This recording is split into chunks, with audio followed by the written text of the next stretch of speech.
Eu estou aqui com a Cleidiane Soares, que é a proprietária da K Soares Consultoria, tá certo isso? K Soares Contabilidade, Consultoria, Sim, Contábil e Financeira. tá certo. Ela é contadora, claro, né? Também é especialista em controladoria, auditoria e perícia contábil. E também atua em gestão empresarial, financeira, trabalhista, previdenciária e contábil. Boa noite. Boa noite. Seja bem-vinda. E deixa eu fazer logo uma propaganda dela aqui antes dela começar a falar. A Cleidiane, eu posso dizer isso a ela, por isso que nós a convidamos. Eu, particularmente, a convidei, porque na área dela, realmente, eu só gosto de trazer gente boa. Ela é altamente competente e também de uma educação e de uma ética para trabalhar que eu fiquei abismado quando entrei em contato com ela. Por isso que ela está aqui. Tá certo? Seja bem-vinda. Obrigada. Me fale um pouquinho de você aí, para o pessoal saber, conhecer você um pouquinho. Além do que eu falei. Bom, me chamo Cleidiane, tenho um escritório em parceria com um sócio meu, Gilberto, da época de faculdade. A gente já atua nessa área de contabilidade há aproximadamente 4 anos, tá? Tenho a formação, além de contadora, sou publicitária, né? Mas não atuo na área, já tem bastante tempo. Sou especialista mais na área de departamento pessoal, tá? Que é uma área que eu me apaixonei. Sim. Desde a época de estágio, sempre trabalhei nessa área e, sim, a minha paixão. Mas também desenvolvo a parte contábil, trabalhista previdenciária, a fiscal. Então, a gente tem... E eu vejo em você os toques de quem trabalha com publicidade mesmo, marketing, essas coisas. Pois é, mas nós estamos aí nessa fase aqui da declaração, né? Sim, muito do imposto importante. de renda, e tem muita gente enrolada com isso, né? Tem. É que, na realidade, as pessoas... esse ano teve algumas mudanças, tá? E a gente tem que estar sempre acompanhando essas mudanças e orientando o contribuinte da melhor forma, né? Para não fazer nada errado ou desenvolver algo que possa dar problema lá na frente, né? Então, assim, é importante sempre ter o auxílio, né, de alguém especialista, um profissional contábil que possa estar orientando, fazer a declaração dentro da legalidade, né? E assim, não tem nenhum tipo de problema com o leão. Tá certo. Assim, basicamente, quais são os principais problemas que as pessoas chegam com você e se queixam, a dificuldade, essas coisas? Da apresentação dos documentos, né? A dificuldade de entender quais despesas podem ser dedutíveis, o que pode apresentar, quem pode ser os dependentes. Porque eu paguei tanto de imposto de renda que veio descontado no ano passado e agora eu não consigo restituir tudo aquilo, né? Então, como é que eu faço? Esse entendimento ele tem que ser bem minucioso, tem que ser bem explicado para o contribuinte, porque ele tem na cédula C dele um valor que foi descontado. Porém, ele não consegue restituir aquele valor. Mas aí, por quê? Cadê as despesas? O que foi que você pagou durante o ano? Então, ele precisa entender o que precisa incluir na declaração. Já começou, né, o período da declaração? Já começou agora, dia 15 de março. E vai até o dia 31 de maio. Tá certo. Qual é o tipo de pessoa que tem que fazer a declaração? Quem é que faz? Tem que declarar?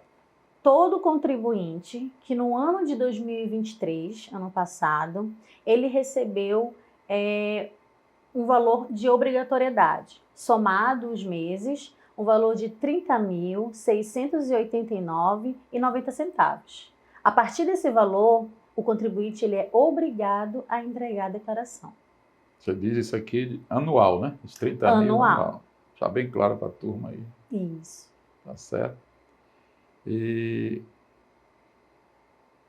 como essa questão da obrigatoriedade, quem é que é obrigado a, a declarar? Além de ter recebido essa soma durante o ano, né, de 2023, esse ano de 2024, vamos declarar tudo o que aconteceu no ano de 2023. Então, além dessa obrigatoriedade do valor, né, pessoas que possuem ganho de capital, por exemplo, você comprou um imóvel, né, há anos atrás, e agora, em 2023, você vendeu. Só que você comprou por um valor e vendeu por um valor maior. Aí então, são obrigados a declarar. São obrigadas a declarar. Existem algumas regras, tá, na questão do imóvel, tá? Por exemplo, se dentro de um prazo de 180 dias houve a venda e você utilizou esse recurso da venda para a compra de um outro imóvel, você é isento do pagamento do imposto, tá? Normalmente gera em torno de 15%, tá? Quando você vende um imóvel e você deveria pagar o imposto. Mas dentro desse prazo de 180 dias, se houve a compra de um novo imóvel, existem umas regras que você pode ser isento, né, dentro desse período. Mas é necessário informar, né, que houve declarar que houve a venda em determinado período, informar o CPF para quem vendeu, né, e declarar a compra do novo imóvel. E o que acontece se eu não declarar? Eu disse, esse ano eu não vou declarar, é muito complicado, não quero declarar. Então, existem pessoas que são isentas, não são obrigadas, Sim. porque não atingiu aquela obrigatoriedade do valor. Sim. Não teve a compra do imóvel, né? Inclusive, essa compra do imóvel, ela, antigamente, né, até ano passado, o imóvel era obrigado a declarar quem comprava em imóvel até 300 mil. De 300 mil em diante, melhor dizendo. Sim. Esse ano mudou de 300 para 800. Comprou imóvel de 800 mil para cima, aí é obrigado a declarar, tá? Para baixo, não tem obrigatoriedade. Qual é o valor? A partir de que valor que você falou? 800 mil. 800 mil reais já tem obrigatoriedade para declarar. Se até 31 de dezembro de 2023 você adquiriu um imóvel de 800 mil ou superior, tem obrigatoriedade de declarar. Tá certo. Eu vejo assim que tem E aí existem as pessoas que são isentas, que são aquelas que não se enquadram dentro dos valores, né, estabelecidos pela Receita. E, eu estou obrigada, mas perdi o prazo. Tanta coisa para fazer, passou o dia 31 de maio, perdi o prazo. O que vai acontecer? Você vai conseguir declarar fora do prazo. Isso vai acarretar numa multa. É alta essa multa? Ela é de R$ 164,00 e alguns centavos, que pode ser até 20% do valor devido, tá? Então, o mínimo R$ 164,00 e alguns centavos e o máximo 20% do valor devido do imposto. Cuidado aí nesse negócio, viu? E assim, não importa se vai ser no dia 1º de junho ou no dia 31 de dezembro, tá? Então, é importante se atentar ao prazo. Tá certo. E na questão dos dependentes, a pessoa pode declarar pessoas como seu dependente? Sim. Você pode declarar filhos e enteados, né, menores de 21 anos, ou 24, se eles estiverem num nível superior ou técnico, tá? Pode declarar cônjuge, companheiro, esse companheiro que tenha 5 anos de convivência, tá? Ou avós, bisavós, pais, desde que o rendimento deles sejam dentro do estabelecido pela Receita. É de 22 mil R$ 847,76, tá? Se a soma dos rendimentos deles no ano de 2023 for inferior a isso, tá ok, pode entrar na declaração. Sempre o valor, para não ficar nenhuma dúvida, sempre o valor anual, esse valor de R$ Valor anual. 22.847,76 é anual, tá, gente? Anual. Tá certo. Além disso, também tem a regra para sogro e sogra, né? Podemos declarar sogro e sogra, desde que na declaração seja uma declaração conjunta. Por exemplo, eu e meu esposo ele é o titular, eu sou a dependente. Mesmo que a minha renda some com a dele, os meus pais eles podem entrar como dependentes do meu esposo, desde que eu esteja na declaração. Tá? E também a soma dos valores dos rendimentos dos meus pais estejam estabelecidos dentro do estabelecido que a Receita Federal colocou. Tá certo. Muito bem. Uma outra dúvida que é interessante aqui, quais são, Cleidiane, as despesas que eu posso deduzir do imposto de renda? Tá. Despesas médicas, tá? Pagamento de consultas, exames, tratamentos odontológicos, desde que não seja clareamento, tá? Clareamento não entra. Não entra. Nós temos aí consultas com psicólogos, fisioterapeutas, despesas com hospitais, todas as despesas médicas, né? De forma geral, vamos colocar assim, existem algumas particularidades que não entram, como o clareamento. Quer dizer que o clareamento é só uma vaidade, não entra. Não entra para dedução. Tá certo. Tem despesa com educação, temos aí despesa com previdência privada, pensão alimentícia, entre outros. Tá certo. A gente vai para o intervalo, mas eu vou deixar uma pergunta aqui no ar para ela. Quais são os documentos que eu preciso para fazer a declaração do imposto de renda? Mas isso já, tá? Estamos aqui com a Cleidiane Soares, contadora, e falando a respeito do imposto de renda, declaração, de tudo aquilo que você precisa saber, basicamente para que você não fique encrencado, né? E aí nós deixamos no ar aqui, para a Cleidiane responder para a gente, quais os documentos que eu preciso para fazer a declaração do imposto, Cleidiane?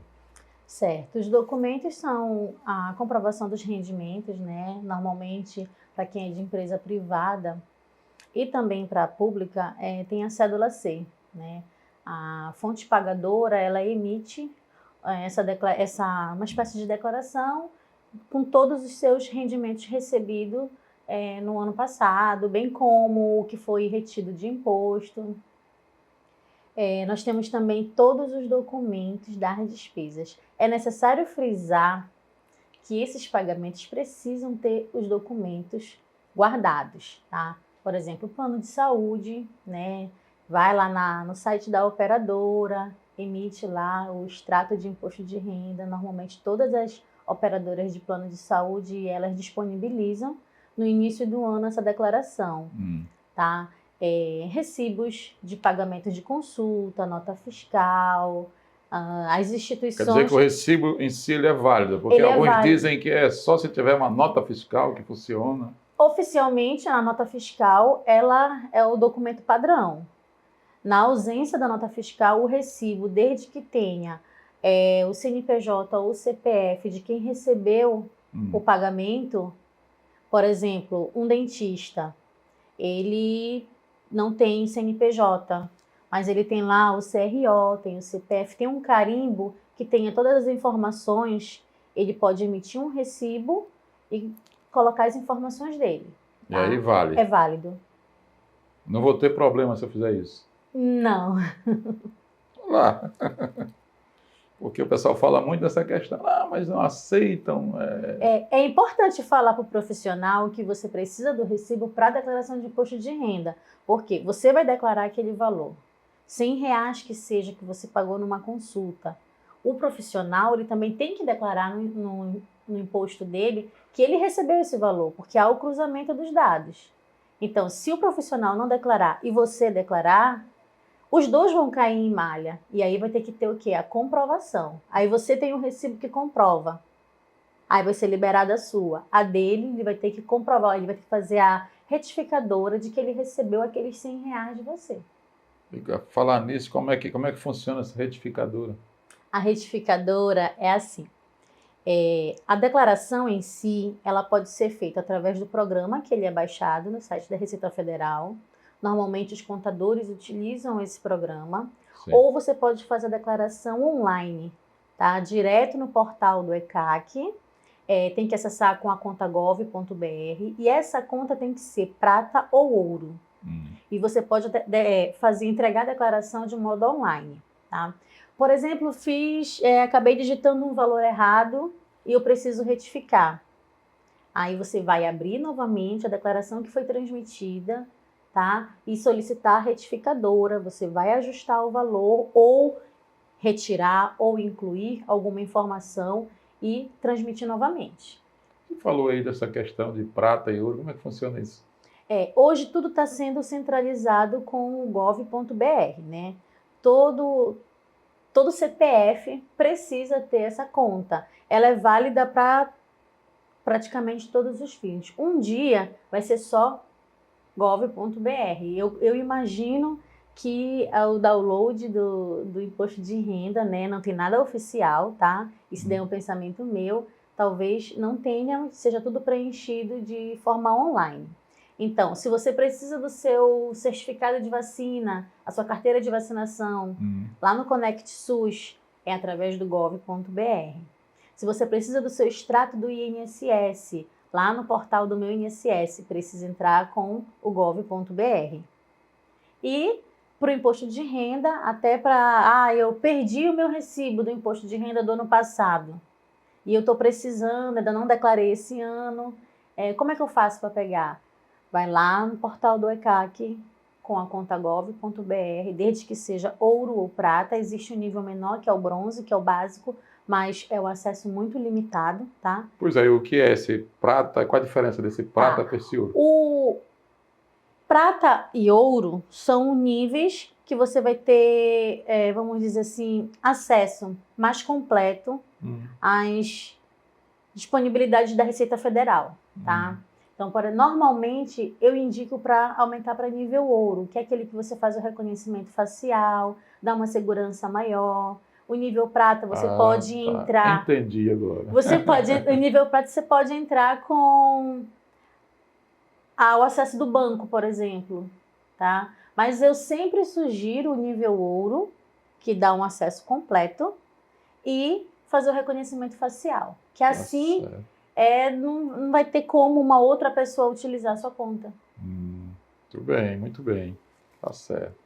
Eu vi lá, o meu é nível ouro, tá? Rapaz, vou saber o que é isso aqui, né? O que é que se trata? Aproveitei aqui com você. Me diga uma coisa, e se eu receber uma herança? Morreu um parente meu aí. E deixou uma herança, um imóvel, por exemplo. Uma herança. Então, eu tenho que declarar a partir de quanto? A partir de que eu declaro? A Receita Federal, ela não obriga, tá, a declaração, porque ela é isenta, tá?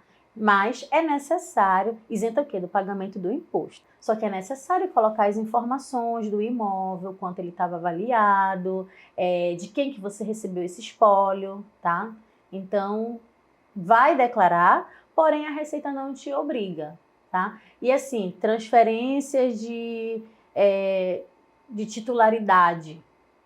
Se a pessoa que faleceu não deixou nada registrado, mas você é o único dependente, né? Então, por consequência, vai receber aquele imóvel como herança e você quer passar esse imóvel para o seu nome, aí existem outros tributos que vão envolver nessa transferência de titularidade, tá? Que aí cabe aí no cartório fazer uma pesquisa. Tá certo. Esse negócio de fugindo um pouquinho, dentro do assunto, mas fugindo um pouco, quando, por exemplo, eu quero deixar um imóvel, ou 2 ou 3 que eu tenha, e aí eu quero fazer um testamento. Eu pago alguma coisa com relação a imposto, com relação a isso que já é meu, E a pessoa que vai receber também, ela paga algum imposto com relação a isso? O testamento ao em testamento? si, o testamento em si, eu creio que ele seja pago, né, junto ao cartório, deve consultar aí um advogado. Sim. A questão você talvez não pague o imposto, tá? Mas se, por exemplo, se eu for a beneficiada e eu queira ter o imóvel no meu nome, eu vou pagar um imposto de transferência, que é o ITBI, né? Então aí tem todo um cálculo que envolve metragem, localidade, tudo mais. Isso daí o cartório vai determinar o valor da taxa. É interessante, né?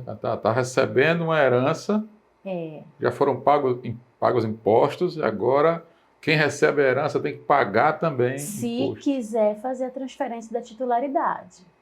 Eu acho que é uma coisa até lógica de se fazer. Até porque muitas pessoas utilizam o imóvel como garantia de algum empréstimo, alguma transação bancária. Eu vou colocar esse meu imóvel aqui como garantia.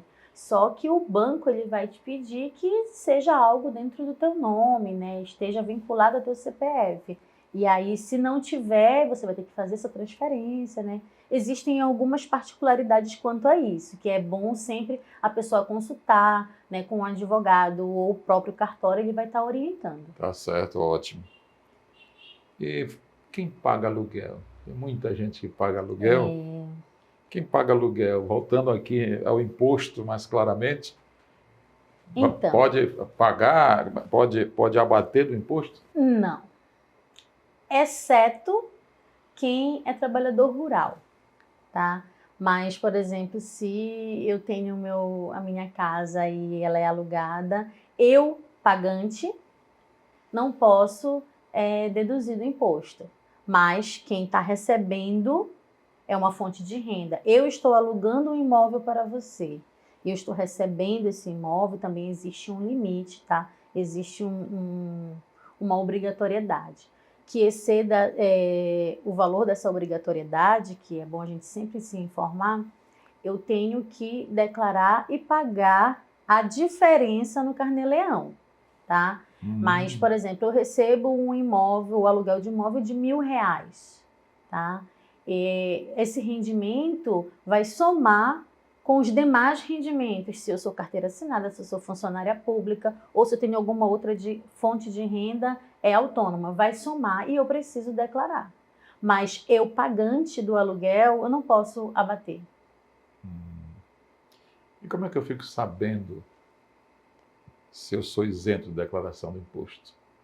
Então, a isenção logo de cara, ela é com relação ao teto, né, dos R$ 30.689,90. Recebi menos que isso, então eu sou isenta. Anualmente é bom deixar? Anualmente, valor anual.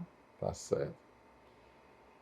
E quando é que vai ser liberado o tal programa do passo a passo para a declaração?